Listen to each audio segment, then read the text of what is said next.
Assalamualaikum warahmatullahi wabarakatuh.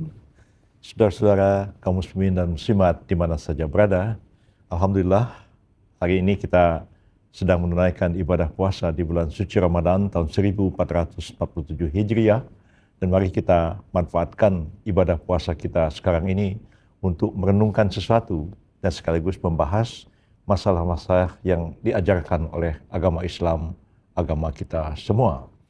Salah satu tema penting dari ajaran Islam itu adalah menyuruh kita ini berbuat kebaikan dan mencegah kemungkaran atau mencegah kejahatan.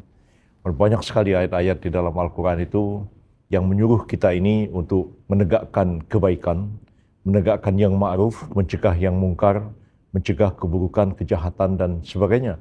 Bahkan kita setiap hari disuruh berdoa, Rabbana atina fid dunya hasanah wa fil akhirati hasanah wa qina azabannar. Ya Allah, berikanlah kebaikan atau kebahagiaan kepada kami di dunia ini, dan berikanlah kebaikan atau kebahagiaan di hari akhirat nanti, dan jauhkanlah kami dari siksaan api neraka. Kita disuruh berbuat baik kepada siapa saja tanpa pandang bulu. Al-Quran mengatakan wa ahsin kama ahsanallahu alaikum, dan berbuat baiklah kalian kepada manusia sebagaimana Allah telah berbuat baik kepada kalian. Pada satu sisi juga diingatkan bahwa Allah SWT berfirman, "Wa may ya'mal mithqala dzarratin khairan yarah." Barang siapa berbuat kebaikan sekecil apapun kebaikan yang dilakukannya, maka akan dibalas dengan kebaikan pula. Sebaliknya juga, "Wa may ya'mal mithqala dzarratin syarran yarah." Barang siapa berbuat kejahatan sekecil apapun kejahatan, akan dibalas pula dengan kejahatan yang setimpal dengan apa yang dilakukannya. Tentu kita berpikir, kita ini disuruh berbuat baik, kita disuruh jadi orang baik, jangan sekali-kali kita jadi orang jahat. Tapi pertanyaannya, kenapa ya dalam hidup kita di dunia ini, orang baik itu kok nggak selalu bernasib baik? Bahkan banyak orang baik itu menjadi repot atau menjadi susah karena kebaikan yang dilakukannya. Sebaliknya juga, ada orang yang penuh dengan kejahatan, penuh dengan kemaksiatan, penuh dengan kezaliman, ya. Tapi kelihatannya orang itu makin hebat aja, ya, makin berkuasa dia, ya, makin kaya raya, ya, makin sehat walafiat, panjang umur, ya. Sementara orang yang berbuat kebaikan tidak habis-habisnya setiap hari itu, ya, hidupnya malah miskin, susah, sakit-sakitan, ya, cepat mati dan sebagainya. Nah, pertanyaan-pertanyaan seperti ini memang menjadi satu pertanyaan di bidang filsafat tentunya, ya, walaupun agama memberikan satu pengajaran kepada manusia, tapi bahan-bahan yang diajarkan oleh agama itu bisa menjadi bahan perenungan atau pengkajian dari sudut pandangan filsafat. Nah, saya ini bukan ustadz, bukan siapa-siapa, ya, tapi saya belajar filsafat, dan saya mempelajari agama, tapi saya mencoba menangkap makna, menangkap hakikat yang diajarkan agama itu dari sudut pandangan filsafat tadi. Nah, menjawab pertanyaan-pertanyaan seperti itu, saya tentu harus kembali kepada prinsip yang diajarkan oleh Islam itu. Pertama, Islam itu sendiri adalah agama yang diajarkan oleh Allah Ta'ala itu sejalan dengan kesadaran hati nurani manusia itu sendiri. Agama yang sejalan dengan konsen, dengan kesadaran hati nurani manusia itu sendiri, yang disimbolkan dengan kata-kata Islam itu adalah adinul fitrah. Agama yang sejalan dengan fitrah, sejalan dengan the human nature, sejalan dengan watak asli manusia dan kecenderungan-kecenderungan yang ada pada manusia itu sendiri. Makanya dalam Al-Quran dikatakan sesungguhnya Allah telah menurunkan ad-dinul fitrah, agama yang sejalan dengan kesadaran batin manusia, ya, tapi banyak sekali manusia yang tidak mengetahuinya. Apa maksudnya Islam itu sebagai satu dinul fitrah? Maksudnya adalah bahwa keseluruhan ajaran-ajaran Islam itu sebagai petunjuk, sebagai guidance bagi umat manusia adalah sesuatu yang sejalan dengan kesadaran hati nurani manusia itu sendiri. Dan karena itu jika orang tunduk kepada ajaran-ajaran Islam, mentaati Allah, menjauhkan segala larangan-larangannya, ya sesungguhnya mentaati kesadaran hati nuraninya sendiri. Ya, kalau orang itu berbuat baik, dia merasakan ada perasaan plong, ada perasaan nyaman, ada perasaan damai, perasaan tentram, perasaan puas di dalam hatinya. Oh, saya telah melakukan sesuatu kebaikan, satu perbuatan yang memang sejalan dengan kesadaran hati nurani saya sendiri. Tapi sebaliknya, kalau saya melakukan kesalahan, melakukan kejahatan atau melakukan kezaliman, walaupun sepintas kelihatannya tidak ada apa-apa, biasa-biasa aja, tapi sebenarnya kita melakukan sesuatu yang berlawanan dengan kesadaran hati nurani kita sendiri. Karena itu di bulan puasa ini kan orang disuruh takarub ilallah, disuruh mendekatkan diri kepada Tuhan. Ya, sebab makin dekat orang kepada Tuhannya itu, ya makin halus perasaan hati nuraninya, makin peka perasaannya, dan makin cenderung dia berbuat kebaikan-kebaikan. Dan dengan kepekaan hati nurani itulah, maka manusia sebenarnya juga akan menjauhi hal-hal yang buruk, karena jika dia melakukan satu kesalahan, dia sebenarnya melakukan satu yang bertentangan dengan kesadaran hati nurani sendiri. Orang yang paling bahagia dalam hidup ini dari sudut pandangan filsafat adalah orang yang sebenarnya berbuat sesuatu yang sejalan dengan konsen kesadaran hati nuraninya dan tidak melakukan sesuatu yang berlawanan atau bertentangan dengan kesadaran hati nuraninya. Nah, dalam konteks inilah saya bisa mengerti mengapa kita harus berbuat baik kepada orang lain, dan berbuat baik itu kadang-kadang tidak selalu menghasilkan manfaat atau kebaikan bagi kita sendiri. Bahkan banyak orang yang repot atau susah karena kebaikan yang dilakukannya. Ambil satu contoh begini, orang sedang berdiri di tepi jalan, di halte bis, menunggu bis lewat berhenti di situ. Tiba-tiba ya dia melihat ada orang mengendarai mobil nabrak orang yang sedang menyeberang jalan. Lalu kemudian ya orang itu ditabrak, terus yang nabrak lari, terus orang ini datang membantu, ya orang ini di stopnya taksi, diangkat dibawa ke dalam taksi untuk dibawa ke rumah sakit. Nah, tiba-tiba datang orang sekampung yang salah paham, ya dikira orang ini yang mencelakakan orang tadi. Lalu kemudian ya orang itu bisa dipukul, orang itu bisa dimarahin, dicaci maki, nah, diperiksa polisi dan sebagainya. Nah, pertanyaan kita, kenapa orang ini, dia orang baik kok malah jadi susah karena kebaikan yang dilakukannya? Apakah kita ini nggak usah jadi orang baik, kita jadi orang jahat saja? Nah, tapi kita mengatakan tidak. Kita tetap harus jadi orang baik agar kita hidup sejalan dengan kesadaran hati nurani kita sendiri. Pertanyaannya, kapan kita akan menikmati kebaikan ini? Buah dari kebaikan yang kita lakukan itu. Itu semua sebenarnya sesuatu yang tidak sepenuhnya dapat dijawab oleh manusia, karena ada kebaikan itu segera dirasakan manfaatnya, ya kita lakukan sesuatu, kemudian ada balasan kebaikannya. Ada yang kita nggak tahu kapan akan balasan kebaikan itu akan datang. Bahkan ada juga yang balasan kebaikan itu justru tidak datang selama kita hidup di dunia ini.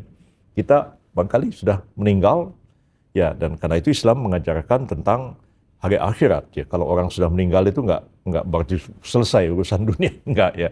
Yang meninggal itu hanya fisik, tapi spirit, jiwa itu adalah sesuatu yang kekal, yang akan hidup kembali di alam yang lain, dan mungkin pada saat itulah kita akan merasakan kebaikan yang kita lakukan selama kita hidup secara fisik di dunia ini.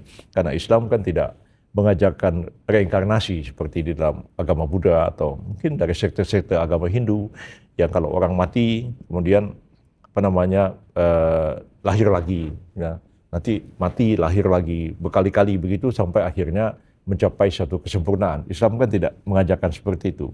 Kalau udah mati ya tidak berarti juga selesai. Udah mati akan hidup lagi dalam bentuk yang lain, dalam dunia dalam tanda petik yang lain, dan disitulah yang dikatakan wa may ya'mal misqala dzarratin khairan yarah, itu akan terjadi. Ya, di mana kebaikan akan dibalas dengan kebaikan dan kejahatan akan dibalas setimpal dengan kejahatan. Jadi jawabannya adalah bahwa kita tidak tahu kapan buah hasil dari kebaikan itu akan kita terima, akan kita nikmati. Bisa di dunia ini, bisa cepat, bisa lambat, bisa juga kita tidak mendapatkan balasan seperti itu.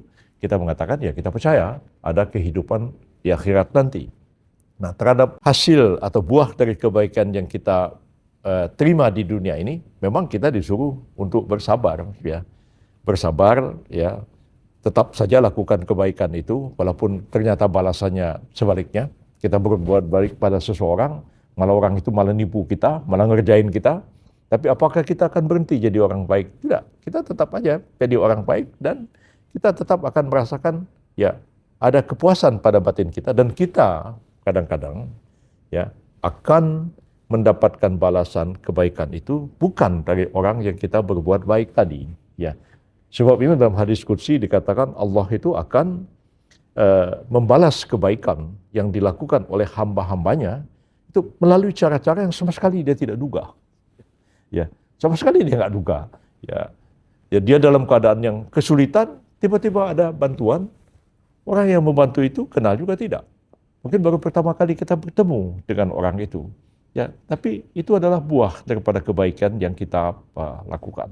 Atau ada proses yang panjang sekali, ya, baru kita menerima balasan kebaikan, dan itu pun juga tidak datang dari orang yang bersangkutan. Tapi Allah membukakan pintu balasan kebaikan itu melalui cara-cara yang sama sekali tidak pernah kita duga sebelumnya.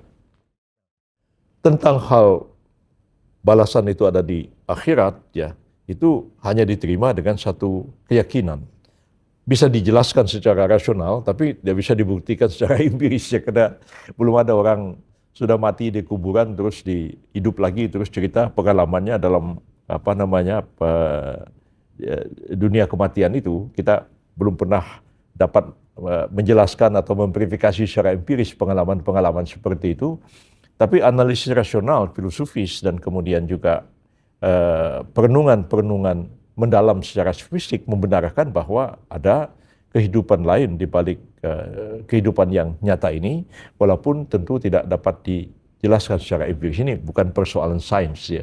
Sains memang harus dibuktikan secara empiris, tapi agama tidak selalu harus dibuktikan secara empiris, ya, tetapi dapat dijelaskan secara rasional dan dapat diterima oleh hati nurani dengan penjelasan-penjelasan melalui pendekatan-pendekatan bahasa yang bisa dianalisis secara satu bidang yang dinamakan ilmu-ilmu kemanusiaan, ya, humanities, yang bisa menjelaskan hal itu. Nah, keyakinan pada hari akhirat itu merupakan sesuatu tema penting dari ajaran Islam, ya.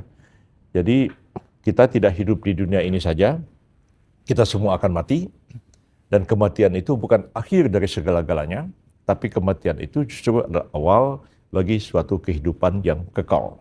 Di sanalah yang dikatakan bahwa Allah itu akan membalas segala kebaikan yang dilakukan oleh manusia dan akan menghukum segala kejahatan yang dilakukan oleh manusia itu, andai kata sampai akhir hayatnya itu orang itu tidak memohon ampun atau memohon taubat atau menyadari atas kesalahan-kesalahan yang dia lakukan.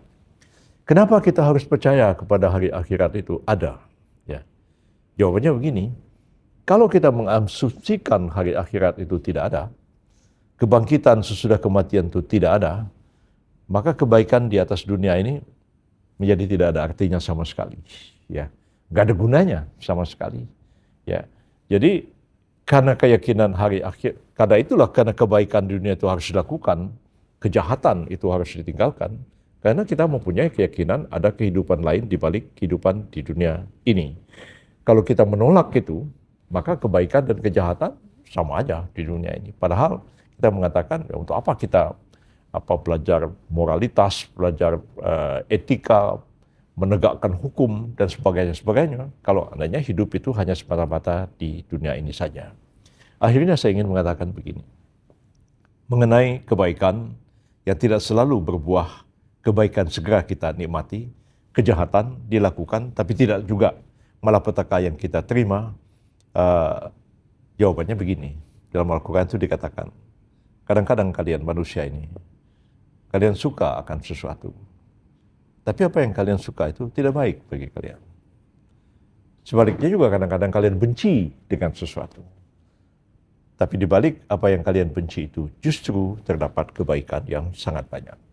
Disinilah kita menyadari relativitas kita sebagai manusia, keterbatasan kemampuan kita untuk memikirkan sesuatu, tapi hidup itu ya tidak semata-mata pemikiran-pemikiran murni, tapi juga pengalaman-pengalaman yang terjadi di dalam hidup, yang kalau kita renungkan, pengalaman-pengalaman itu akan memberikan banyak sekali makna kepada kita agar kita lebih mengerti dan lebih paham terhadap persoalan-persoalan hidup itu sendiri. Karena kadang-kadang satu kejahatan, satu malapetaka, satu yang buruk terjadi pada kita, nah, itu tidak bisa kita pahami apa maknanya ketika peristiwa itu terjadi. Tapi sesudah lewat waktu cukup lama, berapa bulan, berapa tahun kemudian, tiba-tiba kita memperoleh satu kenikmatan yang tidak terduga-duga, dan kalau kita flashback ke belakang, maka kita menyadari, oh, kejadian yang dulu terjadi 5 tahun yang lalu, yang kita anggap, ya, kita sesali, kita marah-marah sebagai sesuatu malapetaka, ternyata ada kebaikan di dalamnya. Ya, manusia itu kadang-kadang ya menyadari sebuah kebenaran, tapi datangnya sudah terlambat. Ya, itulah kelemahan manusia. Dan saya kira sangat penting kita di bulan puasa Ramadan ini kita merenungkan ya, intisari ajaran agama untuk kita lebih paham, lebih dewasa, lebih sabar, dan lebih memahami inti ajaran-ajaran Islam itu dalam konteks kehidupan kita sehari-hari. Mudah-mudahan apa yang saya sampaikan ini ada manfaatnya bagi kita semua. Terima kasih. Wabillahi taufik wal hidayah. Wassalamualaikum warahmatullahi wabarakatuh.